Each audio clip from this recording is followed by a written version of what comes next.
혹시 알고 계셨나요? 건강한 사람의 대변이 ASD 치료제로도 사용된다는 사실을요.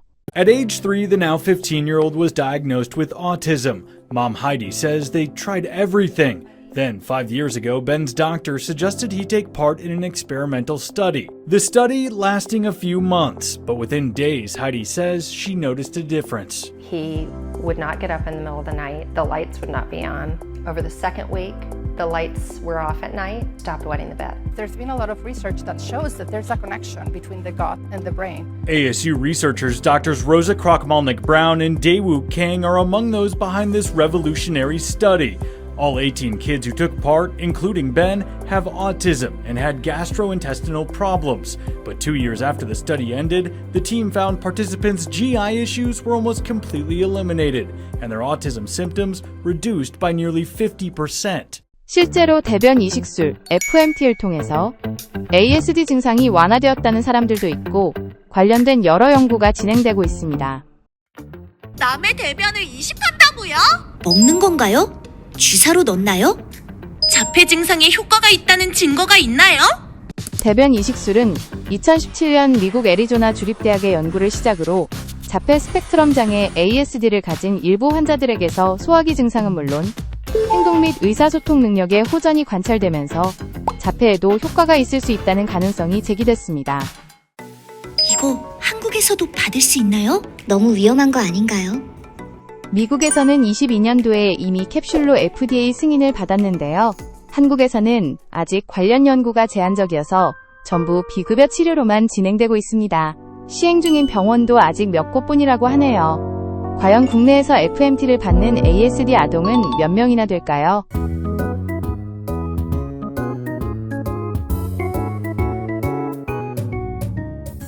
오는 8월에 이식을 앞두고 있는 ASD 아동의 보호자를 실제로 만나봤습니다. 어떻게 FMT를 하기로 결심하셨나요? 예전에 저희 인프라에서 유명한 유튜버 채널을 통해서 존스 호킨스 대학 어떤 교수님이 장내축 이론에 대해서 설명하는 내용을 접하게 됐는데 장내 미생물 군집하고 뇌하고는 서로 긴밀하게 소통을 하고 있다는 사실을 알게 되었고 멀트 기술자와 운영하시는 분이 멀트 기술로도 장내 미생물 군집을 변화할 수 있는 연구를 하고 있다고 해서 FMT를 다시 떠올리게 됐습니다.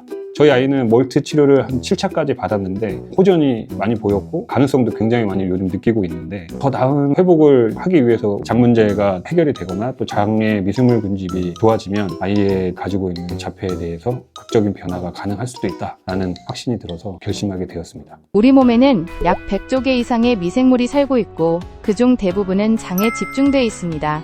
이 장내 미생물 군집을 마이크로바이옴이라고 부르는데요. 이들은 단순히 소화만 돕는 게 아니라 면역 조절, 염증 억제, 심지어 기분, 행동, 뇌 기능에도 영향을 준다는 것이 밝혀졌습니다. 또 이와 동시에 주목받고 있는 이론이 바로 장뇌축 이론입니다. 쉽게 말해 우리의 장과 뇌는 신경과 면역, 호르몬을 통해 긴밀하게 연결돼 있다는 것인데요.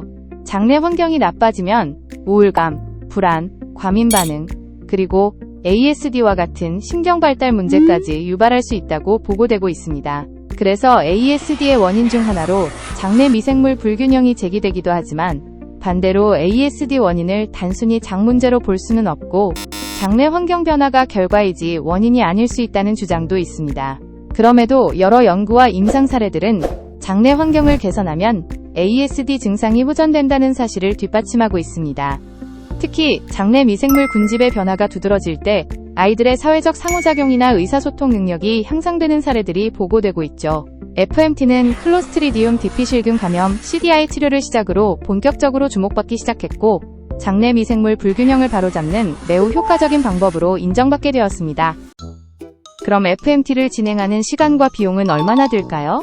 총 한 200 정도 생각하고 있어요. 이유는 아직 저희한테 병원에서 공식적으로 비용을 설명하지 않았고 병원 홈페이지에 1회에 80만 원이 든다라는 공시 가격을 보고 그렇게 예상하고 있고요. 1차는 2일간 입원해서 2번의 이식을 진행하고 6개월 후에 2차 이식을 같은 방법으로 진행한다고 합니다. 3차 이상은 보통 권유하지 않는다고 해요. 이유는 큰 의미를 병원에서도 못 느꼈다고 하더라고요. 그래서 이식 비용만 2차까지 하면 160만 원이 들고 거기에 병원비랑 진료비랑 포함하면 그 이상 비용이 드는 것 같아요. 캡슐로 이식하는 방법도 있지만 아이들은 캡슐 복용이 어려워 내시경을 통해 이식을 한다고 합니다. 아직 일반화되지 않은 치료라 어떠한 변화가 일어나는지 또 실제로 멀트 치료와 병행했을 때 효과가 있는지 저희도 궁금합니다. 뇌를 깨우는 시간 채널에서 앞으로도 이를 다룰 내용이니까요. FMT 후 변화를 함께 지켜봐 주시면 감사하겠습니다.